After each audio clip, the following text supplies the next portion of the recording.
नमस्कार, बंसल न्यूज में आपका स्वागत है। मैं हूं आपके साथ सुहेल खान। उपचुनाव की तारीखों का ऐलान कभी भी हो सकता है। चुनाव को लेकर सियासी पारा चढ़ने लगा है।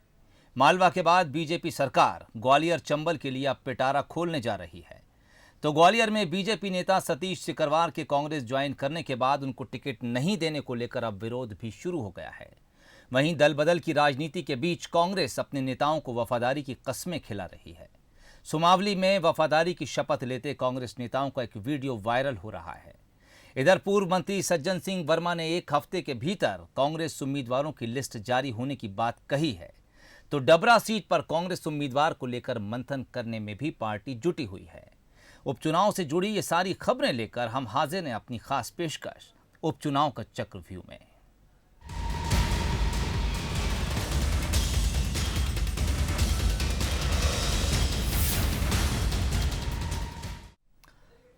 लड़ाई चाहे जंग के मैदान में हो या फिर राजनीति के मैदान में, गोरिल्ला नीति काफी कारगर मानी जाती है। सियासत के मैदान में बीजेपी इस शैली का बखूबी इस्तेमाल भी करती है और उसे सफलता भी हासिल होती है। लेकिन अब कांग्रेस भी बीजेपी की तर्ज पर गोरिल्ला शैली पर हमला करने की तैयारी कर रही है। क्या बिसात बिछा रही है कांग्रेस? देखिए हमारी ये खास रिपोर्ट। मालवा के बाद बीजेपी सरकार ग्वालियर चंबल के लिए पिटारा खोलेगी। 10 सितंबर को दिमनी में मुख्यमंत्री शिवराज सिंह चौहान 71 करोड़ के कामों का भूमि पूजन करेंगे। अंबा को 82 करोड़ की सौगात भी देंगे। भिंड के महगांव में 211 करोड़ के विकास के कामों की आधारशिला और लोकार्पण करेंगे। करोड़ों के विकास कामों के साथ शिवराज और महाराज की जोड़ी सत्ता के सबसे बड़े रण क्षेत्र में सेकंड फेज के चुनाव प्रचार का आगाज करेगी। मध्य प्रदेश में पूरे में देखें तो मास लीडर, जिसको मास कम्युनिकेशन करते हैं, जनता के प्रति संवाद करते हैं, ये दो ही लीडर हैं।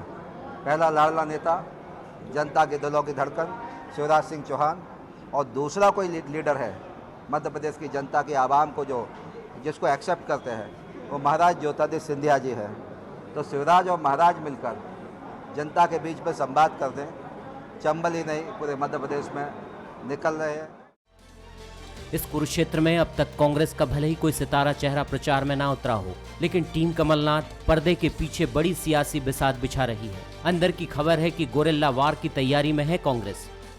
कमलनाथ आ रहे हैं 18-19 को, सुन लो रे भाजपाइयों। जो जलजला ग्वालियर की सड़कों पर आएगा तुमने कभी जीवन में देखा नहीं होगा। तैयार पड़ी हमारी सूची, आखिरी दौर का मंथन बाकी है, सील ठप्पा लगना बाकी। वैसे लड़ाई की गोरिल्ला शैली की शुरुआत 19वीं शताब्दी में स्पेन से हुई थी। हमारे देश में छत्रपति शिवाजी महाराज ने इसे अपनाया था। ये युद्ध शैली दुश्मन सेना के खिलाफ खुफिया घात, धोखे, तोड़फोड़ और जासूसी पर आधारित है। इस नीति पर चलने वाली सेना के छापामार लड़ाकों को पहचानना कठिन होता है। मौजूदा राजनीति में बीजेपी इस शैली में माहिर है। क्या कांग्रेस इसमें सफल हो पाएगी? ये चुनावी रिजल्ट में सामने आएगा। बासु चौड़े के साथ जुगल किशोर शर्मा, बंसल न्यूज, भोपाल।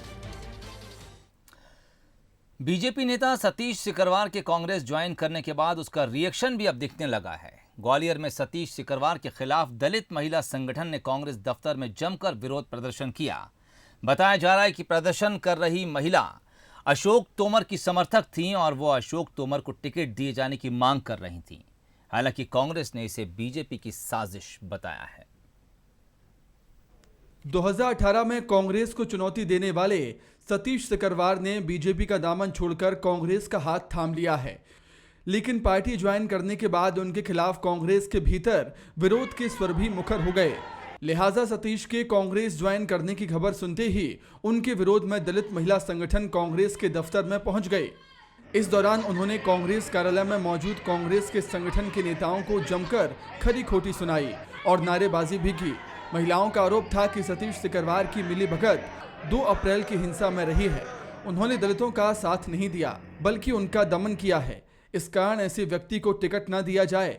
महिलाएं खुद को किसी राजनीतिक दल से जुड़ा न होकर एक सामाजिक संगठन से जुड़ा हुआ बता रही थी। लेकिन ये महिलाएं ग्वालियर पूर्व से टिकट की दावेदारी कर रहे अशोक सिंह तोमर की समर्थक बताई जा रही हैं।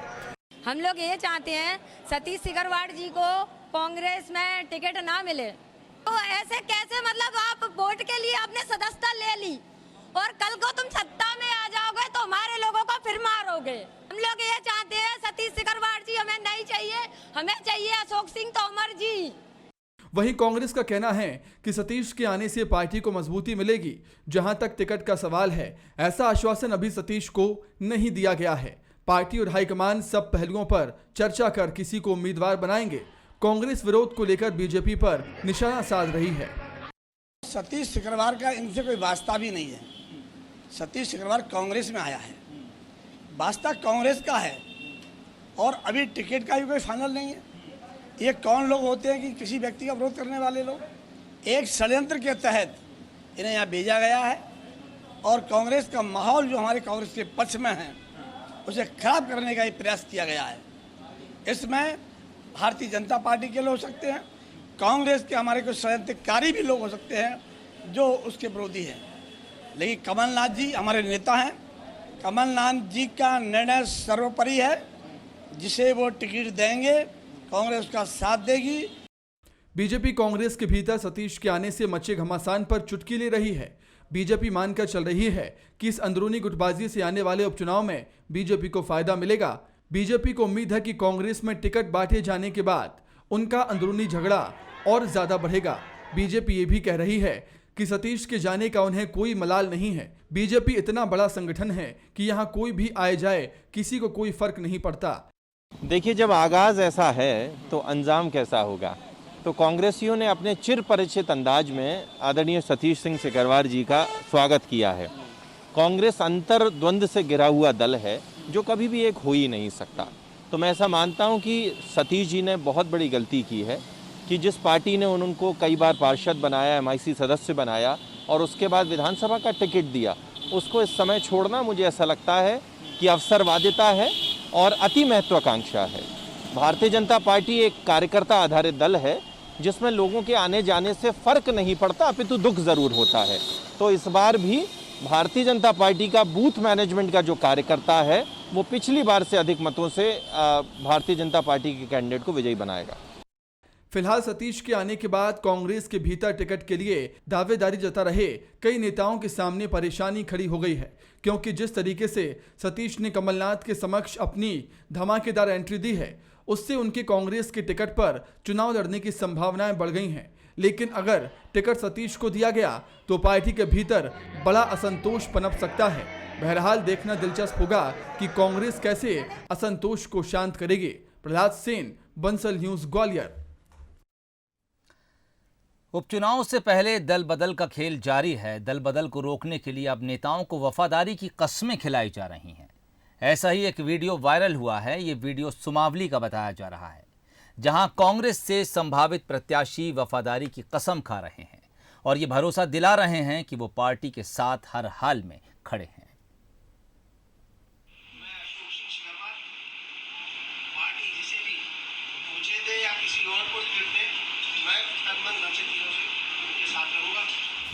एक एक कर वफादारी की कसम खा रहे ये कांग्रेसी नेता सुमावली सीट से टिकट के दावेदार हैं।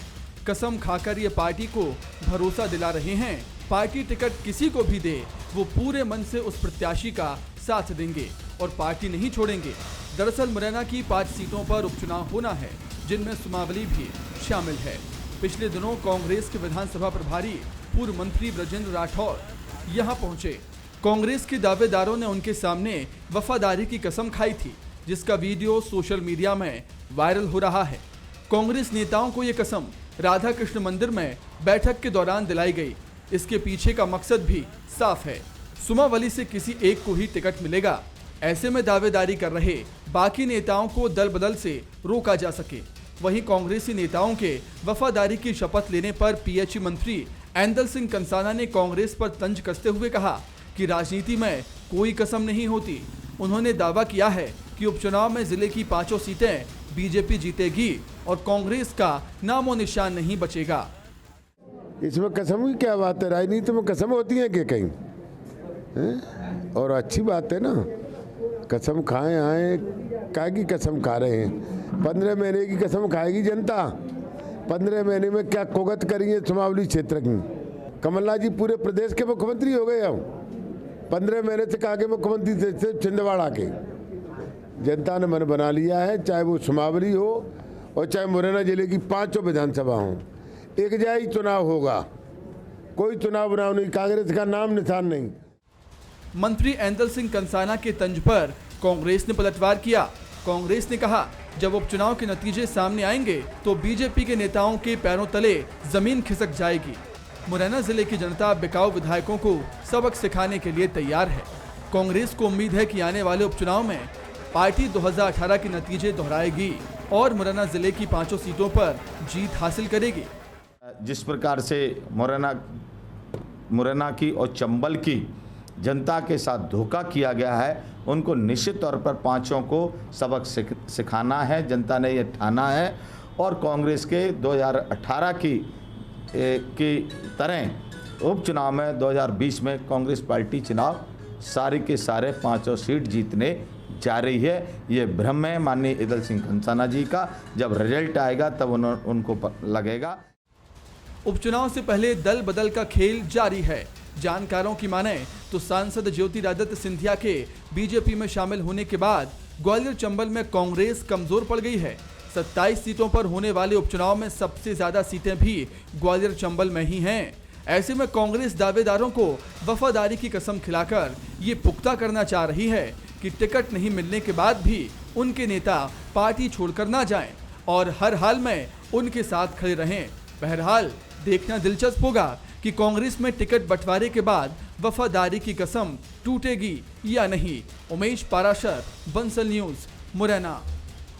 मध्य प्रदेश में विधानसभा उपचुनाव की तारीखों का अभी ऐलान नहीं हुआ है, लेकिन चुनाव आयोग ने ये संकेत दे दिए हैं कि 29 नवंबर से पहले उपचुनाव कराए जाएंगे।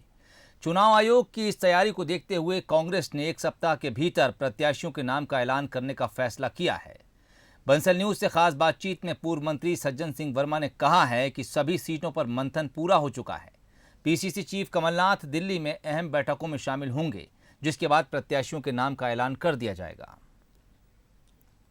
मध्य प्रदेश में 27 सीटों पर जल्द ही उपचुनाव होने वाले हैं। ऐसे में राजनीतिक दौरों का क्रम जारी है। कांग्रेस के वरिष्ठ नेता सज्जन वर्मा आज कैलारस के दौरे पर हैं। सर, क्या कुछ खास होने वाला है इस दौरे पर?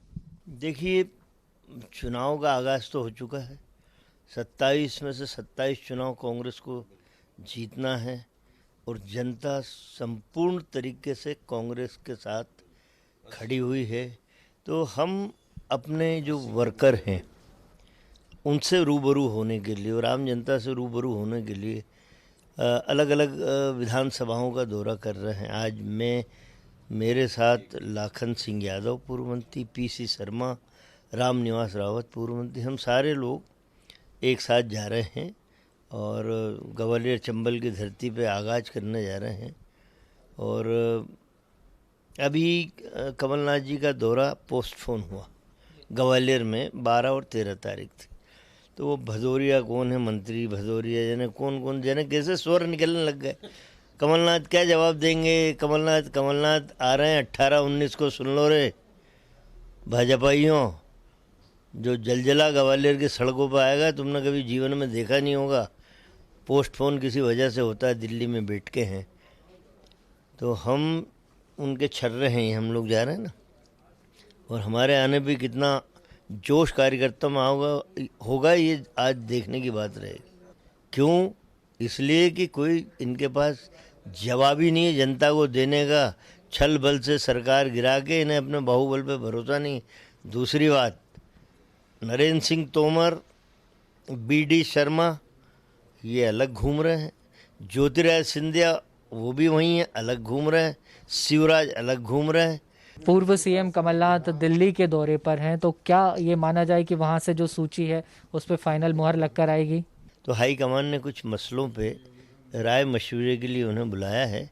अभी टिकट के नामों पे सील ठप्पा लगना अभी ये थोड़ा सा समय है, 1 सप्ताह का। उसके बाद ही हम सूची को जारी करेंगे। अभी तो जो कांग्रेस के कुछ मसले हैं पूरे भारत के लिए, उन पे कमलनाथ जी की सलाह लेने के लिए बुलाया।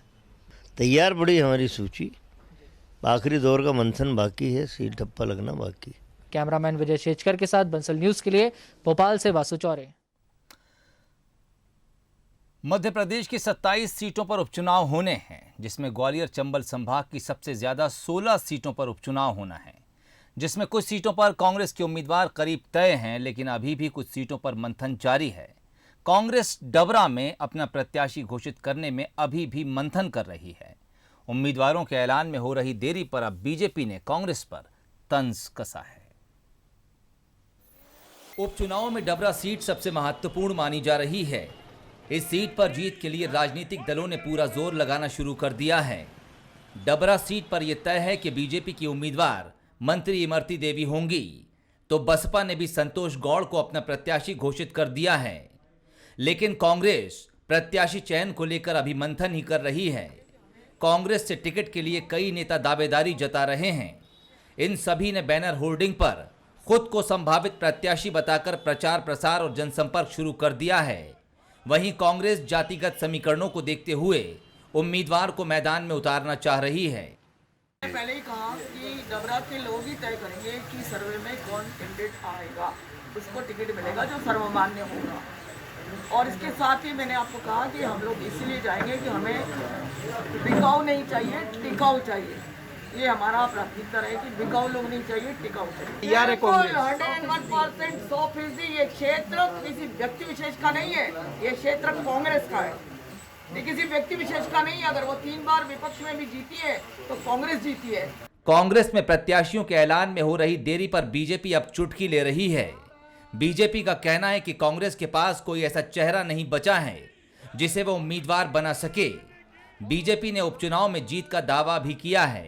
हमारे भारतीय जनता पार्टी के पूर्व के 15 साल के काम हम गिना सकते हैं, और तो और हम 100 दिन के काम उनके 15 महीने की सरकार पर भारी पड़ रहे हैं। इनके पास प्रत्याशी का अभाव है, और मैं डबरा विधानसभा की बात नहीं कर रहा, ग्वालियर चंबल संभाग में अभाव है, क्योंकि इनके पास एक ही नेता था, करसमाई माननीय ज्योतिरादित्य सिंधिया, जो आज भाजपा के साथ है। इनके पास तो क्या है, 75 साल की कांग्रेस है, 75 साल की कमलनाथ जी है, 75 साल की दिग्विजय सिंह जी है। कांग्रेस में टिकट के लिए दावेदारों की लंबी लिस्ट है। इस बार कांग्रेस की ओर से दावेदारी कर रहे कुछ नेताओं का काफी लंबा राजनीतिक अनुभव भी है, जो कहीं ना कहीं कांग्रेस को फायदा पहुंचा सकता है। लेकिन उम्मीदवारों का ऐलान न होने की वजह से कांग्रेस दूसरी पार्टियों के मुकाबले चुनाव में पिछड़ती दिख रही है, और उपचुनाव के लिहाज से ये संकेत अच्छे नहीं हैं। सोनीश वशिष्ठ, बंसल न्यूज, डबरा। बुरहानपुर की नेपानगर सीट पर जब जब चुनाव आते हैं, एशिया का सबसे बड़ा कागज का कारखाना नेपा लिमिटेड चुनावी मुद्दा होता है। उपचुनाव में भी नेपा लिमिटेड का अब तक नहीं शुरू होना एक बड़ा मुद्दा बनेगा। नेपा लिमिटेड के नवीनीकरण की धीमी गति को लेकर कांग्रेस बीजेपी में वार पलटवार जारी है। क्या है पूरी कहानी, चलिए आपको बताते हैं। बुरहानपुर जिले के नेपानगर स्थित कागज कारखाना बंद होने के चलते युवा पलायन करने को मजबूर हो रहे हैं। इकलौता कागज कारखाना होने के कारण यहां के युवाओं के लिए यही बड़ी उम्मीद की किरण है। अब ये कारखाना अपनी बदहाली पर आंसू बहा रहा है। युवाओं की उम्मीदें भी अब धूमिल होने लगी है, जिसके चलते युवा बेरोजगारी के लिए पलायन करने को मजबूर हैं। ये कारखाना कभी एशिया में नंबर 1 हुआ करता था। युवाओं का आरोप है कि चुनाव आते ही सियासी दल लोक लुभावन वादे करते हैं, लेकिन आज तक किसी ने वादा नहीं निभाया। युवाओं का कहना है कि उपचुनाव में इस बार वो वादा खिलाफी करने वालों को सबक सिखाएंगे। ये जो नेपा लिमिटेड है, अगर यही सुचारू रूप से चालू हो जाए तो नेपानगर में कई युवाओं को रोजगार मिल जाएगा। यहाँ पर पैसा भी सैंक्शन हुआ था कुछ समय पहले, लेकिन हमें नहीं लगता कि उसका कुछ यूटिलाइजेशन प्रॉपर हो पा रहा है, कि उसका आगे काम क्या हो रहा है क्या नहीं हो रहा है। यहाँ पर कोई स्थिति क्लियर नहीं है, और ये भी नहीं पता कि कब मिल चालू होंगी और कैसे लोगों को रोजगार मिलेगा। यहाँ के जो युवा है वो उनका मेंटालिटी यही है कि 12th करके वो लोग बाहर ही जाएंगे। नेपानगर जैसे शहर में रोजगार एक बहुत बड़ी समस्या है। इसी समस्या को लेकर हमको यहाँ से पलायन करना पड़ा। यहाँ से पूरी प्रॉपर्टी हमने सेल आउट करके इंदौर में पलायन किया है। यहाँ पे अगर रोजगार रहता तो हम इंदौर क्यों जाते हैं। हर 5 साल जब चुनाव आते हैं तो ये रोजगार के वादे करते हैं नेता हूँ, लेकिन क्या है कोई खरा नहीं उतरता है। वो जो स्थिति हम जब यहाँ से गए थे, आज से 6 साल पहले मैं गया था यहाँ से, वो स्थिति आज भी ऐसी है। ये आज भी युवाओं को यहाँ पे रोजगार नहीं है। दरअसल विदेशी अखबारी कागज सस्ता और बेहतर क्वालिटी का होने के चलते अखबारों ने नेपानगर से कागज लेना बंद कर दिया, जिससे नेपा लिमिटेड की माली हालत खराब होती गई। 2009 में खंडवा बुरहानपुर के सांसद और तत्कालीन भारी उद्योग राज्य मंत्री अरुण यादव ने नेपा लिमिटेड के लिए रिवाइवल पैकेज स्वीकृत कराया था। 2014 में मोदी सरकार ने नीति में बदलाव करते हुए बीमार उद्योगों को बंद करने और निजीकरण करने की तैयारी कर ली थी। इसके बाद नेपानगर के नागरिकों, कर्मचारियों और राजनीतिक दलों ने नेपा लिमिटेड को बचाने के लिए बड़ा आंदोलन शुरू किया, जिसके बाद सरकार ने 469 करोड़ का अतिरिक्त पैकेज दिया, जिसके बाद नेपा लिमिटेड के दोबारा शुरू होने की उम्मीद जगी। कर्मचारियों को उम्मीद है कि कारखाने का काम जल्द शुरू हो जाएगा। नवीनीकरण का काम धीमा चल रहा है, जिसको लेकर सियासी बार पलटवार का सिलसिला लंबे वक्त से जारी है। कांग्रेस बीजेपी एक दूसरे पर ठीकरा फोड़ने में लगी है। कमलनाथ जी ने जिस प्रकार से औद्योगिक क्षेत्र को बढ़ाने का काम किया था बुरहानपुर के पूरे मध्य प्रदेश में, तो वो हमने काम किया था कि युवाओं को रोजगार मिले। नेपा मिल के लिए आपको सबको जानकारी भी है कि हमारे पूर्व सांसद अरुण यादव जी ने 1250 करोड़ का जो पैकेज स्पेशल लाया था रिवाइवल, जिसकी बदौलत नेपा में कभी वो आज लागू हो जाता तो आज नेपा नगर में किसी को रोजगार ढूंढने की आवश्यकता नहीं पड़ती। बुरहानपुर के भी युवाओं को रोजगार बहुत सारों को मिलता, क्योंकि बहुत बड़ा प्रोजेक्ट था, बहुत बड़ी बात होती, बाकी वो नहीं हो पाया है। मैं स्वीकार करता हूं कि नेपा मिल के रिनोवेशन के काम में देरी हुई है और उसके पीछे कुप्रबंधन, मिसमैनेजमेंट। एक सीएमडी आए थे सोनसुले, वो रिटायर होके चले गए, परमानेंट सीएमडी अभी तक वहाँ नहीं है।